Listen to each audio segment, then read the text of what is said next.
ಮಧ್ಯಪ್ರಾಚ್ಯದಲ್ಲಿನ ಯುದ್ಧ ನಿಲ್ಲುವ ಹಾಗೆ ಕಾಣಿಸ್ತಾ ಇಲ್ಲ. ಇರಾನ್ನ ಇಸ್ಫಹಾನ್ ಮೇಲೆ ಮತ್ತೆ ಇಸ್ರೇಲ್ ದಾಳಿಯನ್ನ ಮಾಡಿದೆ. ಡ್ರೋನ್ ಕ್ಷಿಪಣಿಗಳಿಂದ ಇಸ್ರೇಲ್ ಭಾರೀ ಅಟ್ಯಾಕ್ ಮಾಡಿದೆ. ಇರಾನ್ನ ಶಸ್ತ್ರಾಸ್ತ್ರ ತಯಾರಿ ಮಾಡುತ್ತಿದ್ದ ಘಟಕ ಉಡಿಸ್ ಮಾಡಲಾಗಿದೆಯಂತೆ. ಇನ್ನೊಂದು ಕಡೆ ಜಲಂತರ್ಗಾಮಿ ನೌಕೆ ತಯಾರಿ ಘಟಕದ ಮೇಲೂ ದಾಳಿಯಾಗಿದೆ. ಒಂದೆಡೆ ಅಮೆರಿಕ ಕದನ ವಿರಾಮದ ಮಂತ್ರವನ್ನ ಪಠಿಸಿದರೆ ಅತ್ತ ಇಸ್ರೇಲ್ ಮಾತ್ರ ದಾಳಿಯನ್ನ ಮುಂದುವರೆಸಿದೆ. ಹಾರ್ಮುಜ್ ಜಲಸಂಧಿ ಬಳಿ ಇಸ್ರೇಲ್ ನಡೆಸಿದ ದಾಳಿಯಲ್ಲಿ ಇರಾನಿನ ನೌಕಾಪಡೆಯ ಮುಖ್ಯಸ್ಥ ಅಲಿ ರೇಜಾ ತಂಗ್ಸಿರಿ ಸಾವನ್ನಪ್ಪಿದ್ದಾರೆ. ಈಗಾಗಲೇ ಹೆಚ್ಚಿರುವ ಉದ್ವಿಗ್ನತೆ ಮತ್ತು ಮಿಲಿಟರಿಯ ಚಟುವಟಿಕೆಗಳು ನಿರಂತರವಾಗಿ ಹೆಚ್ಚುತ್ತಾ ಇರುವ ಸಮಯದಲ್ಲಿ ಈ ಘಟನೆ ಸಂಭವಿಸಿದೆ. ತಂಗ್ಸಿರಿ ಇರಾನ್ ನೌಕಾಪಡೆಯ ಪ್ರಮುಖ ಕಮಾಂಡರ್ ಆಗಿದ್ದರು. ಹಾರ್ಮುಜ್ನಂತಹ ಕಾರ್ಯತಂತ್ರದ ಪ್ರದೇಶದ ಭದ್ರತೆಯಲ್ಲಿ ಪ್ರಮುಖ ಪಾತ್ರ ವಹಿಸಿದರು. ಹಾರ್ಮುಜ್ ಜಲಸಂಧಿ ಮುಚ್ಚಲು ಅವರೇ ಕಾರಣರಾಗಿದ್ದರು. ಅಮೆರಿಕ ಅಧ್ಯಕ್ಷ ಡೊನಾಲ್ಡ್ ಟ್ರಂಪ್ ಹಾಕಿದ್ದ ಷರತ್ತುಗಳನ್ನು ಇರಾನ್ ತಿರಸ್ಕರಿಸಿದ್ದು ಯುದ್ಧ ಮುಂದುವರೆಸಿದೆ. ಹೀಗಾಗಿ ಟ್ರಂಪ್ ಖಾರ್ಗ್ ದ್ವೀಪವನ್ನು ವಶಕ್ಕೆ ಪಡೆಯೋದಕ್ಕೆ ಮಾಸ್ಟರ್ ಪ್ಲಾನ್ ಮಾಡಿಕೊಂಡಿದ್ದಾರೆ. ಹೀಗಾಗಿ ಇರಾನ್ ಕೂಡ ಅಮೆರಿಕಕ್ಕೆ ಕಠಿಣ ಎಚ್ಚರಿಕೆ ನೀಡಿದ್ದು ಮತ್ತೆ ದಾಳಿ ಮಾಡಿದರೆ ಪ್ರತೀಕಾರ ಮತ್ತಷ್ಟು ಕ್ರೂರವಾಗಿರುತ್ತೆ ಅಂತ ಹೇಳಿದೆ. ಆದರೆ ಖಾರ್ಗ್ ದ್ವೀಪ ವಶಕ್ಕೆ ಪಡೆಯೋದಕ್ಕೆ ಅಮೆರಿಕ ಭೂಸೇನೆ ಸಿದ್ಧವಾಗ್ತಾ ಇದೆ. ಹೀಗಾಗಿ ಖಾರ್ಗ್ ದ್ವೀಪದಲ್ಲಿ ಇರಾನ್ ಭದ್ರತೆಯನ್ನ ಹೆಚ್ಚಿಸಿದೆ. ಕೊಲ್ಲಿ ಯುದ್ಧದ ನಡುವೆಯೂ ಭಾರತ, ಚೀನಾ, ರಷ್ಯಾದಂತಹ ಸ್ನೇಹಪರ ರಾಷ್ಟ್ರಗಳ ಹಡಗುಗಳಿಗೆ ಹಾರ್ಮುಜ್ ಜಲಸಂಧಿಯ ಮೂಲಕ ಸುರಕ್ಷಿತವಾಗಿ ಸಾಗಲು ಇರಾನ್ ಅನುಮತಿ ನೀಡಿದೆ.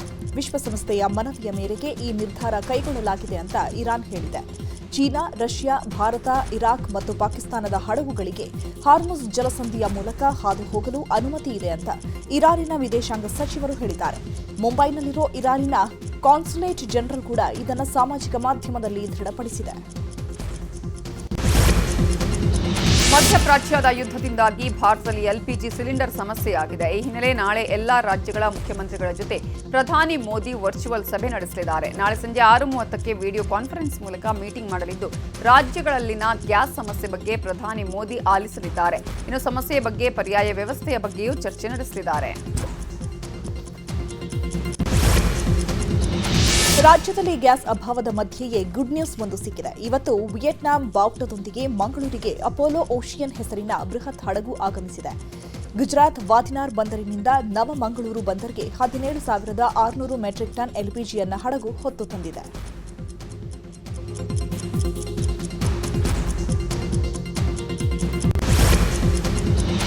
ಮಧ್ಯಪ್ರಾಚ್ಯದಲ್ಲಿ ಯುದ್ಧ ಹಿನ್ನೆಲೆ ಬೇಸಿಗೆ ಸಮಯದಲ್ಲಿ ಬೇರೆ ಬೇರೆ ದೇಶಗಳಿಗೆ ಪ್ರವಾಸಕ್ಕೆ ಹೋಗುವ ವಿದೇಶಿ ಪ್ರವಾಸಿಗರು ಯುದ್ಧದಿಂದಾಗಿ ಭಾರತದ ಕಡೆಗೆ ಲಗ್ಗೆ ಇಡ್ತಿದ್ದಾರೆ. ಭಾರತದಲ್ಲಿರುವ ಲಡಾಖ್, ಋಷಿಕೇಶ, ಶಿಮ್ಲಾ, ಕುಲು ಮನಾಲಿ ಮತ್ತು ಶಿಲ್ಲಾಂಗ್ನಲ್ಲಿರುವಂತಹ ಪ್ರವಾಸಿ ತಾಣಗಳಿಗೆ ವಿದೇಶಿ ಪ್ರವಾಸಿಗರು ಹೆಚ್ಚಿನ ಸಂಖ್ಯೆಯಲ್ಲಿ ಬರ್ತಿದ್ದಾರೆ. ಹೀಗಾಗಿ ಯುದ್ಧದ ನಡುವೆಯೂ ಭಾರತದಲ್ಲಿ ಪ್ರವಾಸೋದ್ಯಮಕ್ಕೆ ಹೆಚ್ಚಿನ ಲಾಭ ಆಗ್ತಿದ್ದು ಹಿಮಾಚಲ ಪ್ರದೇಶ, ಉತ್ತರಾಖಂಡ್ನಲ್ಲಿರುವ ಪ್ರವಾಸಿ ತಾಣಗಳಲ್ಲಿ 30% ಬುಕಿಂಗ್ ಜಾಸ್ತಿಯಾಗಿದೆ. ಪ್ರವಾಸೋದ್ಯಮಕ್ಕೆ ಹೆಚ್ಚಿನ ಲಾಭ ಸಿಕ್ಕಿದೆ. ಯುದ್ಧದ ಎಫೆಕ್ಟ್ನಿಂದಾಗಿ ಮತ್ತೆ ತೈಲ ಬೆಲೆ ಏರಿಕೆಯಾಗಿದೆ. ಕಚ್ಚಾ ತೈಲದ ಬೆಲೆ $2 ಏರಿಕೆಯಾಗಿದೆ. ಈ ಮೂಲಕ ಪ್ರತಿ ಬ್ಯಾರೆಲ್ ಕಚ್ಚಾ ತೈಲದ ಬೆಲೆ $103 ಆಗಿದೆ. ಈಗಾಗಲೇ ಪೆಟ್ರೋಲ್ ಲೀಟರ್ಗೆ ₹5 ಹಾಗೂ ಡೀಸೆಲ್ ₹3 ಏರಿಸಲಾಗಿದೆ. ಇನ್ನು ಬೆಂಗಳೂರಿನಲ್ಲಿ ತೈಲ ಬೆಲೆ ಏರಿಕೆಯಾಗಿದ್ದು ಶೆಲ್ ಬಳಿಕ ನಯಾರಾ ಪೆಟ್ರೋಲ್ ಬಂಕ್ನಲ್ಲಿ ₹5 ಏರಿಕೆ ಮಾಡಲಾಗಿದೆ. ನಿನ್ನೆ ಮಧ್ಯರಾತ್ರಿಯಿಂದಲೇ ಬೆಲೆ ಏರಿಕೆ ಮಾಡಲಾಗಿದ್ದು ನಯಾರಾ ಪೆಟ್ರೋಲ್ ಬಂಕ್ನಲ್ಲಿ ಪೆಟ್ರೋಲ್ ₹5 ಏರಿಕೆ ಮಾಡಿದರೆ ಡೀಸೆಲ್ ₹3 ಏರಿಸಲಾಗಿದೆ. ಖಾಸಗಿ ಪೆಟ್ರೋಲ್ ಕಂಪನಿಯಿಂದ ಮಾತ್ರ ದರ ಏರಿಕೆಯಾಗಿದ್ದು ಸರ್ಕಾರಿ ಸ್ವಾಮ್ಯದ ಕಂಪನಿಗಳಲ್ಲಿ ಯಥಾಸ್ಥಿತಿ ಇದೆ. ಪೆಟ್ರೋಲ್ ಡೀಸೆಲ್ ರೇಟ್ ಜಾಸ್ತಿ ಆಗಿದ್ದಕ್ಕೆ ರೀಸನ್ ನಮ್ಮಲ್ಲೇ ಅಂತ ಅಷ್ಟೇ ಅಲ್ಲ, ಆಲ್ ಥ್ರೂ ಔಟ್ ನಯಾರಾದಲ್ಲಿ ಜಾಸ್ತಿ ಆಗಿದೆ. ಸೊ ಅದು ರೀಸನ್ ಏನು ಅನ್ನೋದು ತಮಗೂ ಎಲ್ಲರಿಗೂ ಗೊತ್ತಿದೆ. ಈ ವಾರ್ ನಡೀತಾ ಇರೋದು, ಯುದ್ಧ ನಡೀತಾ ಇರೋದಕ್ಕೋಸ್ಕರ ಕಚ್ಚಾ ತೈಲ ಬರೋದರಲ್ಲಿ ಏನಾದರೂ ಹೆಚ್ಚು ಕಡಿಮೆ ಆಗಿರೋದಕ್ಕೋಸ್ಕರನೇ ಆಗಿರೋದು ಇದು ಕೂಡ. ಸೊ ನಮ್ಮ ಪ್ರೈವೇಟ್ ಕಂಪ್ನಿ ಆಗಿದ್ದರಿಂದ ಸ್ವಲ್ಪ ಬೇಗ ಆಗಿದೆ ಅಷ್ಟೇ. ₹3 ಡೀಸೆಲಿಗೆ ಮಾಡಿದ್ದಾರೆ, ₹5 ಪೆಟ್ರೋಲಿಗೆ ಮಾಡಿದ್ದಾರೆ. LPGದು ಏನಿಲ್ಲ, ₹80 ಇದೆ ಸದ್ಯಕ್ಕೆ. ಇದು ಒಂದು 10 ದಿನದಿಂದ ಇದೇ ನಡೀತಾ ಇದೆ. ಯಾವುದೇ ರೀತಿಯಿಂದ ಮೇರುಪೇರು ಮಾಡಿಲ್ಲ, ಮೇಲೆ ಕೆಳಗಡೆ ಮಾಡಿಲ್ಲ. ಇನ್ನು ಕೇಂದ್ರ ಸರ್ಕಾರದ ತೈಲ ಕಂಪನಿಗಳು ಶಾಕ್ ನೀಡಿವೆ. ಕಾಸು ಕೊಟ್ಟರಷ್ಟೇ ತೈಲ ಅಂತ ಕಂಪನಿಗಳು ಹೇಳ್ತಾ ಇದೆಯಂತೆ. ಕೊಪ್ಪಳ, ಕಾರ್ಗಿಲ್, ಮಲ್ಲಯ್ಯ ಪೆಟ್ರೋಲ್ ಬಂಕ್ಗೆ ತೈಲ ಪೂರೈಕೆ ಆಗಿಲ್ಲ. ಹಾಗಾಗಿ ನೋ ಸ್ಟಾಕ್ ಬೋರ್ಡ್ ಹಾಕಿ ಬಂದ್ ಮಾಡಲಾಗಿದೆ. ಪೆಟ್ರೋಲ್, ಡೀಸೆಲ್ ಬೇಕಿದ್ರೆ ಮೊದಲೇ ಅಡ್ವಾನ್ಸ್ ಕಟ್ಟಿ ಅಂತ ಬಂಕ್ ಮಾಲೀಕರಿಗೆ ಕಂಪನಿಗಳು ಸೂಚನೆ ನೀಡಿದೆಯಂತೆ. ಹಣ ಕೊಡದ ಬಂಕ್ಗಳಿಗೆ ತೈಲ ಪೂರೈಕೆಯನ್ನ ನಿಲ್ಲಿಸಲಾಗಿದೆ. ಯುದ್ಧದಿಂದಾಗಿ ಹುಬ್ಬಳ್ಳಿಯಲ್ಲೂ ಪೆಟ್ರೋಲ್ ಡೀಸೆಲ್ ಬೆಲೆ ಏರಿಕೆಯ ಬಿಸಿ ತಟ್ಟಿದೆ. ಕೆಲ ಬಂಕ್ಗಳಲ್ಲಿ ದರ ಏರಿಕೆ ಮಾಡಲಾಗಿದೆ. ಪೆಟ್ರೋಲ್ಗೆ ₹5 ಹಾಗೆಯೇ ಡೀಸೆಲ್ಗೆ ₹3 ದರ ಏರಿಕೆ ಮಾಡಿದ್ದಾರೆ. ಇನ್ನು ದರ ಏರಿಕೆ ಬಗ್ಗೆ ಮಾತಾಡಿರೋ ಬಂಕ್ ಮಾಲೀಕ ಯದುನಂದನ್, ನಾನು ಏರಿಕೆ ಮಾಡಿಲ್ಲ, ಕಂಪನಿ ಏರಿಕೆ ಮಾಡಿದೆ, ಇದಕ್ಕೆ ನಾವೇನು ಮಾಡೋದಕ್ಕಾಗಲ್ಲ ಅಂತ ಹೇಳಿದ್ದಾರೆ. ಚಿಕ್ಕಬಳ್ಳಾಪುರದಲ್ಲೂ ಪೆಟ್ರೋಲ್ ಬೆಲೆ ಗಗನಕ್ಕೇರಿದೆ. 1 ಲೀಟರ್ ಪೆಟ್ರೋಲ್ಗೆ ₹5 ಜಾಸ್ತಿ ಮಾಡಲಾಗಿದೆ. ಪೆಟ್ರೋಲ್ ದರ ಏರಿಕೆ ಕಂಡು ಗ್ರಾಹಕರು ಕಂಗಾಲಾಗಿದ್ದಾರೆ. ಸದ್ಯಕ್ಕೆ ಜಿಲ್ಲೆಯಲ್ಲಿ ಪೆಟ್ರೋಲ್ ಸಮಸ್ಯೆ ಇಲ್ಲ, ಆದ್ರೂ ಬೆಲೆ ಏರಿಕೆ ಮಾಡಿರೋದ್ರಿಂದ ಗ್ರಾಹಕರು ಪೆಟ್ರೋಲ್ ಹಾಕಿಸಿಕೊಳ್ಳುವುದಕ್ಕೆ ಪರದಾಡುವಂತಾಗಿದೆ. ಕೊಪ್ಪಳದ ಕಾರ್ಗಿಲ್ ಮಲ್ಲಯ್ಯ ಪೆಟ್ರೋಲ್ ಬಂಕ್ ಬಂದ್ ಆಗಿದೆ. ಸರ್ಕಾರಿ ಸ್ವಾಮ್ಯದ ಬಂಕ್ಗಳಲ್ಲಿ ಸರಿಯಾಗಿ ಹಣ ಪಾವತಿಸದ ಹಿನ್ನೆಲೆ ನೋ ಸ್ಟಾಕ್ ಅಂತ ಬೋರ್ಡ್ ಹಾಕಿ ಬಂದ್ ಮಾಡಲಾಗಿದೆ. ಹಾವೇರಿಯ ಸವಣೂರಲ್ಲಿ ಪೆಟ್ರೋಲ್ ಡೀಸೆಲ್ ಸಮಸ್ಯೆ ಉಂಟಾಗಿದೆ. ಇಂಧನ ಇಲ್ಲದೆ ಬಂಕ್ಗಳು ಖಾಲಿಯಾಗಿದ್ದು ಪೆಟ್ರೋಲ್ ಹಾಕಿಸಿಕೊಳ್ಳುವುದಕ್ಕೆ ಜನ ಪರದಾಡ್ತಿದ್ದಾರೆ. ಜಯಪುರದಲ್ಲೂ ಸದ್ಯಕ್ಕೆ ಯಾವುದೇ ತೈಲ ಅಭಾವದ ಆತಂಕ ಉಂಟಾಗಿಲ್ಲ. ಎಂದಿನಂತೆ ಪೆಟ್ರೋಲ್ ಡೀಸೆಲ್ ಹಾಕಿಸಿಕೊಂಡು ವಾಹನ ಸವಾರರು ಹೋಗ್ತಿದ್ದಾರೆ. ನಗರದ ಎಲ್ಲಾ ಬಂಕ್ಗಳು ಎಂದಿನ ಹಾಗೆ ಕಾರ್ಯನಿರ್ವಹಿಸ್ತಾ ಇವೆ. ಕೊಪ್ಪಳದಲ್ಲಿ ಗ್ಯಾಸ್ ಟ್ರಬಲ್ ಹೆಚ್ಚಾಗಿದೆ. ಆಹಾರ ಇಲಾಖೆಯ ಏಜೆನ್ಸಿ ಬಂದ್ ಆಗಿದ್ದು ಗೋಡೌನ್ನಿಂದ ನೇರವಾಗಿ ಬೇರೆಯವರಿಗೆ ಏಜೆನ್ಸಿಯವರು ಸಿಲಿಂಡರ್ ನೀಡುತ್ತಿದ್ದಾರೆ. ಹೀಗಾಗಿ ಗ್ರಾಹಕರಿಗೆ 1 ವಾರದಿಂದ ಅಲೆದಾಡ್ತಾ ಇದ್ರೂ ಸಿಲಿಂಡರ್ ಸಿಗ್ತಿಲ್ಲ ಅಂತ ಏಜೆನ್ಸಿಯವರ ಕಳ್ಳಾಟದ ವಿರುದ್ಧ ಗ್ರಾಹಕರು ಆಕ್ರೋಶವನ್ನು ವ್ಯಕ್ತಪಡಿಸಿದ್ದಾರೆ. ಗ್ಯಾಸ್ ಬುಕಿಂಗ್ ಮಾಡಿದವರಿಗೆ ಡೆಲಿವರಿ ಮೆಸೇಜ್ ಬರ್ತವೆ, ಸಿಲಿಂಡರ್ ತೆಗೆದುಕೊಳ್ಳಲು ಬಂದಾಗ ಸಿಲಿಂಡರ್ ಬಂದಿಲ್ಲ ಅಂತಾರೆ ಅಂತ ಕಿಡಿಕಾರಿದರು. ದಿವಸದಿಂದ ಗಾಡಿ ಬಂದಿರಲಿಲ್ಲ ಸರ್, ಆಮೇಲೆ ಇವತ್ತು ಗಾಡಿ ಬಂದಿದೆ. ಅದರ ಪ್ರಕಾರ ನಮ್ಮ ಮೇಲಧಿಕಾರಿಗಳು ನಮ್ಗೇನು ಹೇಳಿದ್ದಾರೆ ಅದ್ರ ಥರ ನಾವು ಟೌನ್ಗೆಲ್ಲ ಮನೆಗಳಿಗೆ ಕಳಿಸ್ತಾ ಇದ್ದೀವಿ. ಇವತ್ತು ನಾಳೆ ಬುಕಿಂಗ್ ಮಾಡಿದ್ರೆ ಕೊಡೋಕೆ ಬರಲ್ಲ, ಹಡಬರು ಮಾತ್ರ ಬುಕಿಂಗ್ ಕೊಡೋದು. 7-8 ದಿವಸಕ್ಕೆ ಆಗುತ್ತೆ ಸರ್. ಗಾಡಿ ಬಂದಿರೋದ್ರಿಂದ ಕ್ಯಾಶ್ ಮೆಮೋ ಜನರೇಟ್ ಅಂತ ಆಗುತ್ತೆ, ಅದು ಅವ್ರು ಕೆಲವ್ರಿಗೆ ಗೊತ್ತಾಗಲ್ಲ. ಆಗುತ್ತೆ ಇವತ್ತೆಲ್ಲ ಆಗುತ್ತೆ. ಔಟ್ಲೆಟ್ ಚಾಲು ಮಾಡೋಕೆ ಅಲ್ಲಿ ಬಂದಾಗ ನಾವು ಇಲ್ಲಿ ಕಂಟ್ರೋಲ್ ಮಾಡಬೇಕಲ್ಲ ಸರ್. ಗಾಡಿ ಬಂದಿದೆಯಲ್ಲ ಇಲ್ಲಿ ಕಂಟ್ರೋಲ್ ಮಾಡಬೇಕು, ಫಸ್ಟ್ ಓಣಿಗಳಿಗೆ ಹಾಕಿ ಕಳಿಸ್ಬೇಕು. ಚಾಮರಾಜನಗರ ಜಿಲ್ಲೆಯ ಗುಂಡ್ಲುಪೇಟೆ ತಾಲೂಕಿನ ಮೇಲುಗಾಮನಹಳ್ಳಿ ಬಳಿ ಗ್ಯಾಸ್ಗಾಗಿ ಜನರು ಪರದಾಡಿದ್ದಾರೆ. ಕಾಡಂಚಿನ ಗ್ರಾಮದ ಜನರು ಸಿಲಿಂಡರ್ ಸಿಗದೆ ಇತ್ತ ಕಾಡಿನಲ್ಲಿ ಸೌದೆ ಸಂಗ್ರಹಿಸಲು ಸಾಧ್ಯವಾಗದೆ ಪರದಾಡುವ ಸ್ಥಿತಿ ಬಂದಿದೆ. ಹೀಗಾಗಿ ಅಲ್ಲಿನ ಜನರು ತಿಂಗಳಿಗೆ 1 ಸಿಲಿಂಡರ್ ಆದರೂ ಕೊಡಿ ಅಂತ ಮನವಿ ಮಾಡಿಕೊಂಡಿದ್ದಾರೆ. ಗ್ಯಾಸ್ ಅಭಾವ ಕುರಿತು ಸಚಿವ ಮುನಿಯಪ್ಪ ಪ್ರತಿಕ್ರಿಯೆ ನೀಡಿದ್ದಾರೆ. ಪ್ರತಿನಿತ್ಯ 16,000 ಕಮರ್ಷಿಯಲ್ ಸಿಲಿಂಡರ್ ಕೊಡಲಾಗ್ತಿದೆ. ಹೋಟೆಲ್ಗಳಿಗೆ ಅಗತ್ಯದ 20% ಕೊಡ್ತಾ ಇದ್ದೀವಿ, ಆಸ್ಪತ್ರೆಗಳಿಗೆ 100% ಕೊಡ್ತಿದ್ದೇವೆ. ಗ್ರಾಹಕರು ಏಜೆನ್ಸಿ ಹತ್ತಿರ ಹೋಗಿ ಕ್ಯೂ ನಿಲ್ಲೋಡ್ಬೇಡ. ಕಷ್ಟದ ಸಮಯದಲ್ಲಿ ಗ್ಯಾಸ್ ಮಿತವಾಗಿ ಬಳಸಬೇಕು. ಅಭಾವದ ಸಂದರ್ಭದಲ್ಲಿ ಅನಗತ್ಯ ಗ್ಯಾಸ್ ಖರೀದಿ ಮಾಡಬೇಡಿ. ಹೋಟೆಲ್ಗಳಿಗೆ ಇನ್ನೂ ಹೆಚ್ಚಿನ ಪರ್ಸೆಂಟ್ ಕೊಡ್ತೇವೆ. ಮುಂದಿನ ಸೋಮವಾರ ಸಭೆ ಮಾಡಿ ನಿರ್ಧಾರ ಮಾಡ್ತೇವೆ ಅಂತ ಹೇಳಿದರು. ಈ ಪ್ರದೇಶದಲ್ಲಿ, ಗ್ರಾಮಾಂತರ ಪ್ರದೇಶದಲ್ಲಿ 45 ದಿನಕ್ಕೆ 1 ಸಿಲಿಂಡರ್ ಕೊಡುವಂಥದ್ದಾಗಿದೆ.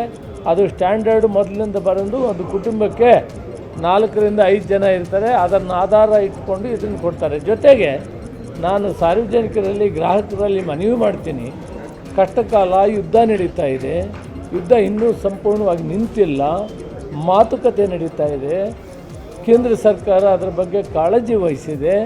ನಾನು ತಮ್ಮಲ್ಲಿ ಮನವಿ ಮಾಡೋದೇನೆಂದರೆ, ಇಂತಹ ಸಂದರ್ಭದಲ್ಲಿ ಮಿತಿವ್ಯಯ ಮಾಡಬೇಕು ಮತ್ತು ಶಾಂತವಾಗಿ ಬಂದಿರೋದನ್ನು ಹಂಚ್ಕೊಳ್ಬೇಕು. ವಿನಾಕಾರಣ ಹೋಗೋದು, ರಿಜಿಸ್ಟ್ರಿ ಜಾಸ್ತಿ ಮಾಡೋದು, ಕಾಳಸಂತೆ ಕಳಿಸೋದು, ಇದಕ್ಕೆ ಕಠಿಣ ಕ್ರಮ ಸರ್ಕಾರ ತೆಗೆದುಕೊಂಡು. ಈಗ ಬೈ ಎಲೆಕ್ಷನ್ ಬ್ಯಾಟಲ್ಗೆ ಸಂಬಂಧಪಟ್ಟಂತಹ ಸುದ್ದಿ.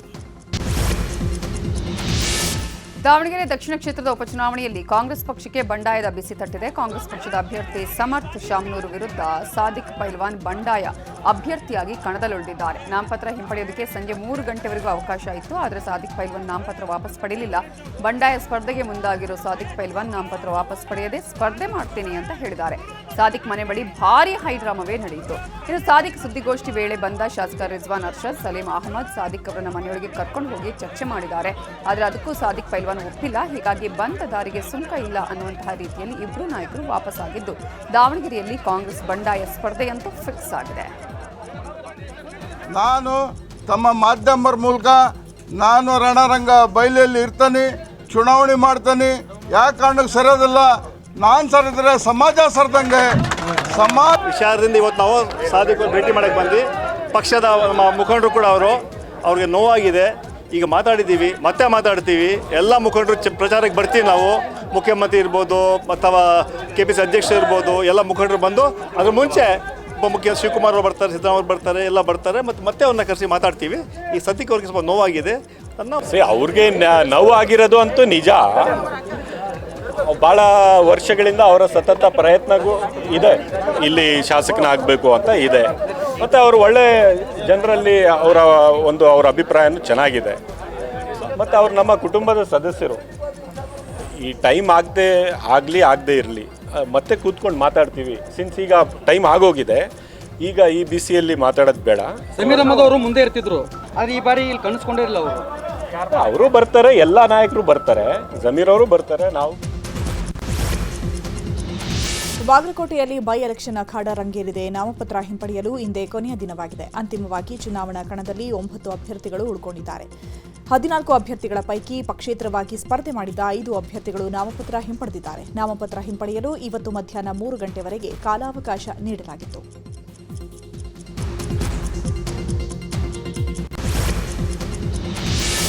ಮಂಡ್ಯ ಜಿಲ್ಲಾ ಕುರುಬರ ಸಂಘದ ಬಳಿ ಭಾರೀ ಹೈಡ್ರಾಮಾ ನಡೆದಿದೆ. ಅಧಿಕಾರದ ಅವಧಿ ಮುಗಿದರೂ ರಾಜೀನಾಮೆ ನೀಡೋದಕ್ಕೆ ಮಂಡ್ಯ ಜಿಲ್ಲಾ ಕುರುಬರ ಸಂಘದ ಅಧ್ಯಕ್ಷ ಸುರೇಶ್ಗೆ ಕಪ್ಪು ಮಸಿ ಬಳಿದು ತೀವ್ರ ಆಕ್ರೋಶ ವ್ಯಕ್ತಪಡಿಸಲಾಗಿದೆ. ಬೈಲಾ ಉಲ್ಲಂಘಿಸಿ ಹಿಂಬಾಗಿಲಿನಿಂದ ಅಧಿಕಾರದಲ್ಲಿ ಮುಂದುವರಿಯಲು ಯತ್ನಿಸಿದ್ದಾರೆ ಅಂತ ಅಧ್ಯಕ್ಷ ಸುರೇಶ್ಗೆ ಘೇರಾವ್ ಹಾಕಿ ಘೋಷಣೆ ಕೂಗಿದ್ದಾರೆ. ದಾವಣಗೆರೆ ದಕ್ಷಿಣ ಹಾಗೂ ಬಾಗಲಕೋಟೆ ಎರಡೂ ಕ್ಷೇತ್ರಗಳಲ್ಲೂ ಕಾಂಗ್ರೆಸ್ ಗೆಲ್ಲಲಿದೆ ಅಂತ ಮಹಿಳಾ ಮತ್ತು ಮಕ್ಕಳ ಕಲ್ಯಾಣ ಸಚಿವೆ ಲಕ್ಷ್ಮೀ ಹೆಬ್ಬಾಳ್ಕರ್ ವಿಶ್ವಾಸ ವ್ಯಕ್ತಪಡಿಸಿದ್ದಾರೆ. ಉಡುಪಿಯಲ್ಲಿ ಮಾತನಾಡಿದ ಅವರು, ನಮ್ಮ ಸರ್ಕಾರದ ಗ್ಯಾರಂಟಿ ಯೋಜನೆಗಳು ಮನೆ ಮನೆಗೆ ತಲುಪಿವೆ. ಅಭಿವೃದ್ಧಿಯ ಜೊತೆಗೆ ಜನರ ಆದಾಯ ಕೂಡ ಜಾಸ್ತಿಯಾಗಿದೆ.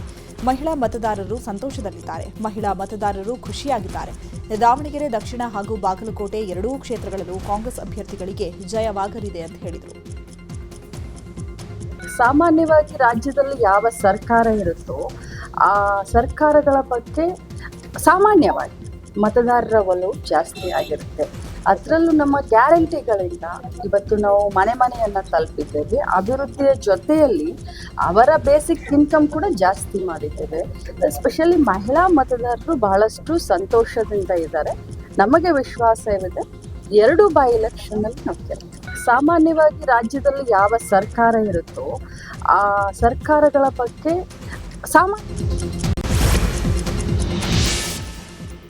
ಈಗ ಸದನ ಕದನಕ್ಕೆ ಸಂಬಂಧಪಟ್ಟಂತಹ ಸುದ್ದಿಗಳು. ವಿಧಾನಸಭೆ ಕಲಾಪದ ವೇಳೆ ಡಿಸಿಎಂ ಡಿಕೆ ಶಿವಕುಮಾರ್ ಹಾಗೂ ಮುನಿರತ್ನ ನಡುವೆ ಭಾರೀ ಜಟಾಪಟಿ ನಡೆದಿದೆ. ಮುನಿರತ್ನ ಕೇಸ್ಗಳ ಬಗ್ಗೆ ಮಾತನಾಡೋದು ಬೇಕಾದಷ್ಟಿದೆ, ಅದರ ಬಗ್ಗೆ ಚರ್ಚೆ ಮಾಡಬೇಕು ಅಂದ್ರೆ ಮಾಡ್ತೀನಿ ಅಂತ ಹೇಳಿದ್ರು. ಈ ವೇಳೆ ಎಲ್ಲವನ್ನ ಹೇಳಿ ಅಂತ ಮುನಿರತ್ನ ಹೇಳಿದ್ದಾರೆ. ಅದಕ್ಕೆ ಸಿಟ್ಟಾದ ಡಿಕೆಶಿ, ಆಯ್ತಣ್ಣ ಮುನಿರತ್ನಣ್ಣ ಕೂತ್ಕೊಳ್ಳೋಣ ಎಂದಿದ್ದಾರೆ. ಆರ್ ಅಶೋಕ್ಗೆ ಹೇಗೆ ಏಡ್ಸ್ ಇಂಜೆಕ್ಷನ್ ಚುಚ್ಚಿದ್ರು ಅಂತ ಎಫ್ಐಆರ್ನಲ್ಲಿದೆ ಅಂತ ಹೇಳಿದ್ರು. ಈ ವೇಳೆ ಡಿಕೆಶಿ ಮಾತಿಗೆ ಅಶ್ವಥ್ ನಾರಾಯಣ್ ಆಕ್ಷೇಪ ವ್ಯಕ್ತಪಡಿಸಿದ್ರು. ಭಾರೀ ಗದ್ದಲವಾಗಿದ್ದು, ಮುನಿರತ್ನ ಎದ್ದು ನಿಂತು ನನ್ನನ್ನು ಜೈಲಿಗೆ ಕಳಿಸಿದ್ದೂ ಇವರೇ, 1-2 ಪಾಪದ ಕೆಲಸ ಮಾಡಿ ಬಂದಿಲ್ಲ ಇವರು ಅಂತ ಹೇಳಿದ್ರು.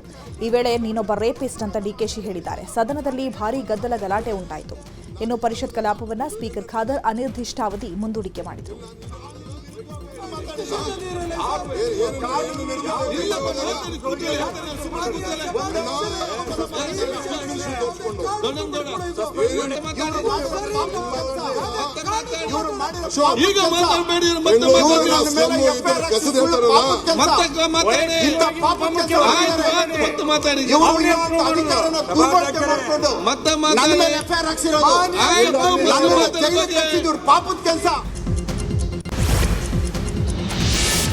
ವಿಧಾನಸಭೆಯಲ್ಲಿ ಇವತ್ತು ಶಿಕ್ಷಣ ಸಚಿವ ಮಧು ಬಂಗಾರಪ್ಪ ಮಹತ್ವದ ಘೋಷಣೆ ಮಾಡಿದ್ದಾರೆ. 1ನೇ ತರಗತಿ ಕ್ಲಾಸ್ ದಾಖಲಾತಿಗೆ ವಯಸ್ಸು ಸಡಿಲಿಕೆ ಮಾಡಲಾಗಿದೆ. ಪೋಷಕರ ಬೇಡಿಕೆ ಬಗ್ಗೆ ನ್ಯೂಸ್ 18 ನಿರಂತರವಾಗಿ ವರದಿ ಬಿತ್ತರ ಮಾಡಿತ್ತು. ಸದ್ಯ ನ್ಯೂಸ್ 18 ವರದಿಯ ಫಲಶ್ರುತಿಯಿಂದಾಗಿ ಈಗ ಸರ್ಕಾರದಿಂದ 60 ದಿನಗಳ ವಯಸ್ಸಿಗೆ ಸಡಿಲಿಕೆ ಕೊಡಲಾಗಿದೆ. ಈ ಮೊದಲು 1ನೇ ತರಗತಿಗೆ 6 ವರ್ಷ ನಿಗದಿ ಮಾಡಲಾಗಿತ್ತು. ಈಗ 5 ವರ್ಷ 10 ತಿಂಗಳನ್ನು ಸರ್ಕಾರ ನಿಗದಿ ಮಾಡಿದೆ. ನ್ಯೂಸ್ 18 ಕಾರ್ಯಕ್ಕೆ ಪೋಷಕರು ಹಾಗೂ ವಿದ್ಯಾರ್ಥಿಗಳು ಧನ್ಯವಾದ ತಿಳಿಸಿದ್ದಾರೆ. ಮಕ್ಕಳನ್ನು 1ನೇ ತರಗತಿಗೆ ದಾಖಲಾತಿ ಮಾಡುವ ಸಂಬಂಧ 60 ದಿನಗಳ ವಿನಾಯಿತಿಯನ್ನು ನೀಡಲಾಗಿರುತ್ತದೆ. ಅದರಂತೆ 2026-27ನೇ ಸಾಲಿನಲ್ಲಿ 1ನೇ ತರಗತಿಗೆ ದಾಖಲಾತಿ ನೀಡುವ ಸಂಬಂಧ 60 ದಿನಗಳ ಸಡಿಲಿಕೆಯನ್ನು ನೀಡಲಾಗುತ್ತದೆ ಹಾಗೂ ಈ ಸಂಬಂಧ ದಾಖಲಾತಿ ತಂತ್ರಾಂಶದಲ್ಲಿಯೂ ಸಹ ಬದಲಾವಣೆ ಮಾಡಲಾಗುವುದು ಎಂಬ ಮಾಹಿತಿಯನ್ನು ಸದನ ಗಮನಕ್ಕೆ ತರಲು ಬಯಸುತ್ತೇನೆ. ಆಮೇಲೆ ಇದು LKG UKGಗೂ ಕೂಡ ಅವರಿಗೆ ಅಡ್ಮಿಷನ್ಗೆ ತೊಂದರೆ ಆಗ್ತಾ ಇದೆ. ಅಲ್ಲಿಗೂ ಕೂಡ ಹೊಸದಾಗಿ ಒಂದು ಕಾನೂನನ್ನು ನಾವು ಆದಷ್ಟು ಬೇಗ ತಂದು ಇದನ್ನು ಪರ್ಮನೆಂಟ್ ಆಗಿ ಒಂದು ಸೊಲ್ಯೂಷನ್ ಮಾಡ್ತಕ್ಕಂಥದ್ದು ಮಾಡ್ತೀವಿ. ಅದಕ್ಕೆ ಜೂನಲ್ಲಿ ಮತ್ತು ಜುಲೈಯಲ್ಲಿ ಹುಟ್ಟಿರೋ ಮಕ್ಕಳಿಗೆಲ್ಲ ತುಂಬ ಅನುಕೂಲ ಆಗಿದೆ.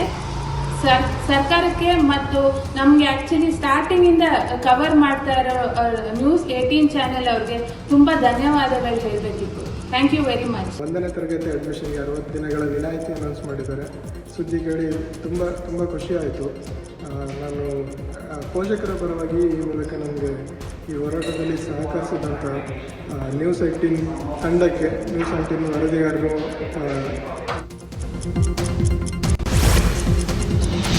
ಪರಿಷತ್ನಲ್ಲಿ ಸಿಎಂ ಬಜೆಟ್ ಕುರಿತು ಉತ್ತರ ಕೊಟ್ಟು ಮುಗಿಸ್ತಾ ಇದ್ದಂತೆ ವಿಪಕ್ಷಗಳು ಸಿಎಂ ವಿರುದ್ಧ ವಾಗ್ದಾಳಿ ನಡೆಸಿದ್ದಾರೆ. ಎಸ್ಸಿಪಿ, ಟಿಎಸ್ಪಿ ಕಾನೂನು ತಂದಿದ್ದು ನೀವೇ, ತಿದ್ದಿದ್ದು ನೀವೇ, ನಮಗೇನು ಸಿಕ್ಕಿದ್ದು ಅದನ್ನು ಹೇಳಿ. ಇದೊಂದು ದಲಿತ ವಿರೋಧಿ ಬಜೆಟ್, ನಾವು ಈ ಬಜೆಟ್ನ ವಿರೋಧಿಸ್ತೇವೆ ಅಂತ ವಿಪಕ್ಷಗಳು ಸಭಾತ್ಯಾಗ ಮಾಡಿದ್ದಾರೆ. ಈ ವೇಳೆ ಆಡಳಿತ ಪಕ್ಷದ ಸದಸ್ಯರು ಶೇಮ್ ಶೇಮ್ ಅಂತ ಕೂಗಿದ್ದಾರೆ. ಈ ವೇಳೆ ಸಿಎಂ, ಇವರು ಮನುವಾದಿಗಳು, ಆರ್ಎಸ್ಎಸ್ನವರು, ನೀವು ಬಜೆಟ್ ಸಹಿಸಲ್ಲ ಅಂತ ಗುಡುಗಿದ್ರು. ಅಲ್ಲದೆ ವಿಪಕ್ಷಗಳ ಸಭಾತ್ಯಾಗದ ಮಧ್ಯೆಯೇ ಸಿಎಂ ಸಿದ್ದರಾಮಯ್ಯ ಮಂಡಿಸಿದ್ದ ಧನ ವಿನಿಯೋಗ ವಿಧೇಯಕ ಅಂಗೀಕಾರ ಮಾಡಲಾಗಿದೆ. ಈಗ ಕ್ರೈಮ್ ಲೋಕದ ಸುದ್ದಿ. ಬೆಂಗಳೂರಿನ ಪೀಣ್ಯದಲ್ಲಿ ಅಪ್ರಾಪ್ತ ಬಾಲಕನೊಬ್ಬ ಡಬಲ್ ಮರ್ಡರ್ ಮಾಡಿದ್ದಾನೆ. ಯಮುನಾ ಹಾಗೂ ಸುದೀಪ್ ಮೃತ ದುರ್ದೈವಿಗಳು. ಮಲ್ಲೇಗೌಡ ಜೊತೆ ಛಾಯಾ ಅನ್ನುವಾಕೆ ಅಕ್ರಮ ಸಂಬಂಧ ಹೊಂದಿದ್ರಂತೆ. ಈ ಬಗ್ಗೆ ಪ್ರಶ್ನಿಸಲು ಛಾಯಾ ಮನೆ ಬಳಿ ಮಲ್ಲೇಗೌಡ ಪತ್ನಿ ಯಮುನಾ, ಆಕೆಯ ಸಹೋದರ ಸುದೀಪ್ ಹೋಗಿದ್ರು. ಈ ವೇಳೆ ಗಲಾಟೆ ನಡೆದಿದ್ದು ಮನೆಯಲ್ಲಿದ್ದ ಛಾಯಾ ಮಗ ಯಮುನಾ ಹಾಗೂ ಸುದೀಪ್ಗೆ ಚಾಕುವಿನಿಂದ ಚುಚ್ಚಿ ಕೊಲೆ ಮಾಡಿದ್ದಾನೆ. ನಂತರ ಕೋಣೆ ಒಳಗೆ ಹೋಗಿ ಬಾಗಿಲು ಹಾಕೊಂಡಿದ್ದ. ಪೊಲೀಸರು ಬಂದರೂ ಬಾಗಿಲು ತೆಗೆಯಲಿಲ್ಲ. ಆ ಬಳಿಕ ಬಾಗಿಲು ತೆಗೆದಿದ್ದು ಅಪ್ರಾಪ್ತನನ್ನ ಪೊಲೀಸರು ವಶಕ್ಕೆ ಪಡೆದಿದ್ದಾರೆ. ತಾಯಿ ಕೊಲೆಯಾದ ಮಾಹಿತಿ ತಿಳಿದು ಮಗಳು ಆತ್ಮಹತ್ಯೆಗೆ ಯತ್ನಿಸಿದ್ದಾಳೆ. ಬಾತ್ರೂಮ್ಗೆ ಬಳಸುವ ಲಿಕ್ವಿಡ್ ಕುಡಿದು ಆತ್ಮಹತ್ಯೆಗೆ ಪ್ರಯತ್ನಿಸಿದ್ದು ಪೊಲೀಸರು ಆಸ್ಪತ್ರೆಗೆ ದಾಖಲಿಸಿದ್ದಾರೆ. ನಮ್ಮ ಅಪ್ಪ ಫೋನ್ ಮಾಡಿದ್ದು ಬೇಗ ಅರ್ಜೆಂಟಾಗಿ ಮನೆಗೆ ಬಾ ಅಂತ ಫೋನ್ ಮಾಡಿದ್ದು. ಏನು ವಿಷಯ ಅಂತ ಏನು ಹೇಳಿರಲಿಲ್ಲ. ಆಮೇಲೆ ನಮ್ಮ ಅಕ್ಕಂಗೆ ಫೋನ್ ಮಾಡಿದ್ಮೇಲೆ ನನಗೆ ಗೊತ್ತಾಗಿದೆ ಈ ವಿಷಯ ಅಂತ. ಇದು ಚಾಕು ಹಾಕಿ ಸಾಯಿಸಿದ್ದಾನೆ ಅಂತ. ಇದು ಯಾರ ಮನೆ? ಇದು ನಮ್ಮ ಅಪ್ಪಂಗೂ ಮತ್ತು ಇವರ ಛಾಯಾ ಅಂತ ಅಕ್ರಮ ಸಂಬಂಧ ಇತ್ತು. ರೀಸೆಂಟಾಗಿ ಹೋಗಿದ್ರು. ಅದ್ರ ಮೇಲೆ ಡೌಟ್ ಬಂದು ಪೊಲೀಸ್ ಸ್ಟೇಷನ್ ಕಂಪ್ಲೇಂಟ್ ಕೊಟ್ಟಿದ್ವಿ. ಆವಾಗ ನಾನು ನಮ್ಮ ಅಮ್ಮನು ಇಲ್ಲಿಗೆ ಬಂದು ಒಂದು ಸ್ವಲ್ಪ ಕಿರಿಕ್ ಮಾಡ್ಕೊಂಡಿದ್ವಿ. ಆಮೇಲೆ ನಮ್ಮ ಅಪ್ಪನೂ ನಾವು ಒಂದಾಗಿದ್ವಿ ಅಂಕಲ್. ಇವ್ರಿಗೂ ಏನೂ ಸಂಬಂಧ ಇರಲಿಲ್ಲ. ಆವಾಗ ಇವ್ರ ಮಗ ಫೋನ್ ಮಾಡಿ ಕರ್ಸ್ಕೊಂಡು ಚಾಕು ಹಾಕಿ ಸಾಯಿಸಿರೋದು ಅಂಕಲ್. ಮೈಸೂರಿನಲ್ಲಿ ಆಯುರ್ವೇದ ಡಾಕ್ಟರ್ ವಿನಯ್ ಕಿರುಕುಳದ ಕೇಸ್ಗೆ ಸಂಬಂಧಪಟ್ಟಂತೆ ಮತ್ತೊಂದು ಶಾಕಿಂಗ್ ಮಾಹಿತಿ ಹೊರಬಿದ್ದಿದೆ. ಮೃತ ವೈದ್ಯೆ ಡಾಕ್ಟರ್ ನಾಗಶ್ರೀ ಆಪ್ತಿಗೂ ಲವ್ ಮಾಡುವಂತೆ ಡಾಕ್ಟರ್ ವಿನಯ್ ಗಾಳ ಹಾಕಿದ್ದಂತೆ. ಡಾಕ್ಟರ್ ನಾಗಶ್ರೀ ನನಗಿಂತ 4 ವರ್ಷ ಸೀನಿಯರ್, ನಮ್ಮ ಮದುವೆಗೆ ಮನೆಯಲ್ಲಿ ಒಪ್ತಾ ಇಲ್ಲ, ಡಾಕ್ಟರ್ ನಾಗಶ್ರೀಯನ್ನ ಬಿಟ್ಬಿಡ್ತೇನೆ, ನೀನು ನನ್ನ ಲವ್ ಮಾಡು ಅಂತ ಡಾಕ್ಟರ್ ವಿನಯ್ ನಾಗಶ್ರೀ ಸ್ನೇಹಿತೆಗೆ ಹೇಳಿದ್ನಂತೆ. ಡಾಕ್ಟರ್ ನಾಗಶ್ರೀ ನಿನ್ನ ತುಂಬಾ ಪ್ರೀತಿ ಮಾಡ್ತಿದ್ದಾಳೆ, ಅವಳಿಗೆ ಮೋಸ ಮಾಡಬೇಡ ಅಂತ ಹೇಳಿದ್ದಂತೆ ಸ್ನೇಹಿತೆ. ಆದರೂ ಫೋನ್ ಮಾಡಿ ಲವ್ ಮಾಡುವಂತೆ ನಾಗಶ್ರೀ ಸ್ನೇಹಿತೆಗೆ ಟಾರ್ಚರ್ ಮಾಡ್ತಿದ್ದಂತೆ. ಈ ಬಗ್ಗೆ ಪೊಲೀಸರ ಮುಂದೆ ನಾಗಶ್ರೀ ಸ್ನೇಹಿತೆ ಹೇಳಿಕೆ ನೀಡಿದ್ದಾರೆ. ಮೂಲಭೂತವಾದದ ಬಗ್ಗೆ ಸೋಷಿಯಲ್ ಮೀಡಿಯಾದಲ್ಲಿ ಪ್ರಚಾರ ಮಾಡಿದ ಹಾಗೂ ಭಯೋತ್ಪಾದಕರ ನಂಟಿನ ಶಂಕೆ ಹಿನ್ನೆಲೆ ವಿವಿಧ ರಾಜ್ಯದ 12 ಯುವಕರನ್ನ ಬಂಧಿಸಲಾಗಿದೆ. ಆಂಧ್ರಪ್ರದೇಶದ ವಿಜಯವಾಡ ಪೊಲೀಸರು ಕರ್ನಾಟಕ, ಆಂಧ್ರ, ಬಿಹಾರ, ಮಹಾರಾಷ್ಟ್ರ ಸೇರಿದಂತೆ ವಿವಿಧ ರಾಜ್ಯದಲ್ಲಿ ಕಾರ್ಯಾಚರಣೆ ಮಾಡಿದ್ದಾರೆ. ಬಳ್ಳಾರಿ ನಗರದ ಕೌಲ್ ಬಜಾರಿನ ನಿವಾಸಿ ಅಬ್ದುಲ್ ಸಲಾಂ ಅನುವಾತನನ್ನ ಬಂಧಿಸಲಾಗಿದೆ. ಈಗ ರಾಜ್ಯದ ವಿದ್ಯಮಾನಗಳನ್ನು ನೋಡೋಣ. ಎಸ್ಎಸ್ಎಲ್ಸಿ ಹಿಂದಿ ಪರೀಕ್ಷೆ ದಿನಾಂಕ ಮುಂದೂಡಿಕೆ ಆಗಿದೆ. ಇದೇ 30ರಂದು ಎಸ್ಎಸ್ಎಲ್ಸಿ ಹಿಂದಿ ಪರೀಕ್ಷೆ ನಿಗದಿಯಾಗಿತ್ತು. ಆದರೆ ಮಹಾವೀರ ಜಯಂತಿ ಇರುವ ಹಿನ್ನೆಲೆಯಲ್ಲಿ ಕರ್ನಾಟಕ ಶಾಲಾ ಪರೀಕ್ಷೆ ಮತ್ತು ಮೌಲ್ಯ ನಿರ್ಣಯ ಮಂಡಳಿ ಪರೀಕ್ಷೆಯನ್ನ ಮುಂದೂಡಿದೆ. ಈ ಬಗ್ಗೆ ನ್ಯೂಸ್ 18ಗೆ ಶಾಲಾ ಶಿಕ್ಷಣ ಮೌಲ್ಯ ನಿರ್ಣಯ ಮಂಡಳಿ ನಿರ್ದೇಶಕ ಗೋಪಾಲಕೃಷ್ಣ ಮಾಹಿತಿಯನ್ನ ಕೊಟ್ಟಿದ್ದಾರೆ. ಕ್ಲಾಸ್ ರೂಮಲ್ಲೇ ಮೆಡಿಕಲ್ ವಿದ್ಯಾರ್ಥಿನಿಗೆ ಪ್ರೊಫೆಸರ್ ಪ್ರಪೋಸ್ ಮಾಡಿರೋ ಘಟನೆ ನಡೆದಿದೆ. ಬೆಂಗಳೂರು ಹೊರವಲಯದ ನೆಲಮಂಗಲ ತಾಲೂಕಿನ ಟಿ ಬೇಗೂರಲ್ಲಿರೋ ಖಾಸಗಿ ಮೆಡಿಕಲ್ ಕಾಲೇಜಲ್ಲಿ ಘಟನೆ ನಡೆದಿದೆ. ಪ್ರಾಧ್ಯಾಪಕ ಅಬ್ದುಲ್ ವಿದ್ಯಾರ್ಥಿನಿಗೆ ಪ್ರಪೋಸ್ ಮಾಡಿದ್ದು ವಿದ್ಯಾರ್ಥಿನಿ ತಿರಸ್ಕರಿಸಿದ್ದಾಳೆ. ಈ ವೇಳೆ ರೊಚ್ಚಿಗೆದ್ದ ವಿದ್ಯಾರ್ಥಿಗಳು ಪ್ರೊಫೆಸರ್ ಜೊತೆ ಗಲಾಟೆ ಮಾಡಿ ಅಟ್ಟಾಡಿಸಿ ಥಳಿಸಿದ್ದಾರೆ. ಘಟನೆ ಸಂಬಂಧ ಈವರೆಗೂ ದೂರು ದಾಖಲಾಗಿಲ್ಲ. ಸದ್ಯ ಪ್ರಿನ್ಸಿಪಾಲ್ರನ್ನ ಕರೆಸಿ ಪೊಲೀಸರು ಮಾತುಕತೆ ನಡೆಸಿದ್ದು ವಿದ್ಯಾರ್ಥಿನಿ ದೂರು ಕೊಟ್ಟರೆ ಪೊಲೀಸರು ಪ್ರಕರಣ ದಾಖಲಿಸಿಕೊಳ್ಳಲಿದ್ದಾರೆ.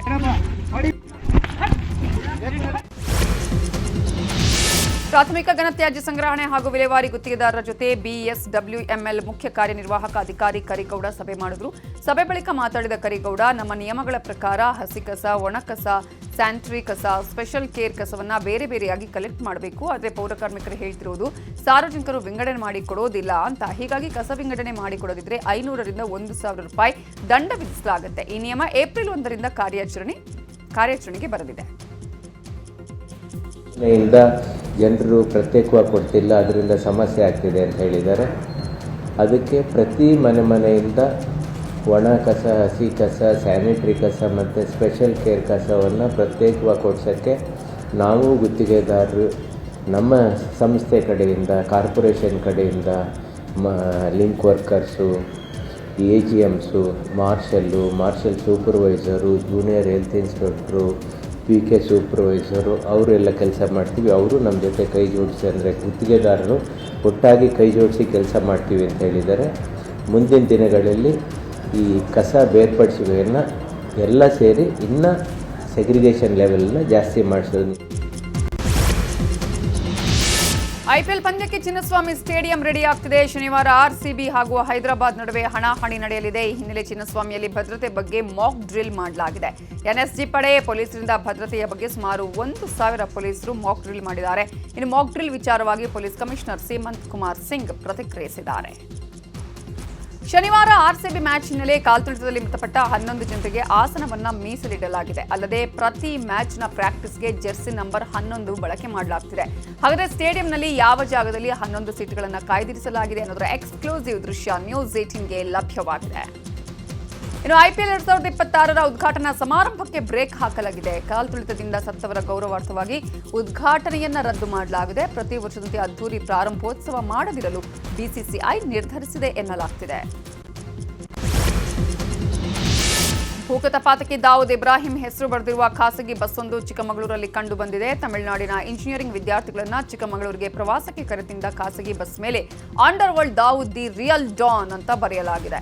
ಇದು ಬಜರಂಗದಳ ಕಾರ್ಯಕರ್ತರು ಹಾಗೂ ಸ್ಥಳೀಯರ ಆಕ್ರೋಶಕ್ಕೆ ಕಾರಣ ಆಗಿದ್ದು, ಬಸ್ ತಡೆದು ಪೊಲೀಸರಿಗೆ ಮಾಹಿತಿ ಕೊಟ್ಟಿದ್ದಾರೆ. ಸದ್ಯ ಬಸ್ ಮಾಲೀಕರ ವಿರುದ್ಧ ಪ್ರಕರಣ ದಾಖಲಿಸುವಂತೆ ಆಗ್ರಹಿಸಲಾಗಿದ್ದು, ಬಸವನಹಳ್ಳಿ ಪೊಲೀಸ್ ಠಾಣೆಗೆ ಪೊಲೀಸರು ಬಸ್ ಅನ್ನ ತಂದಿದ್ದಾರೆ.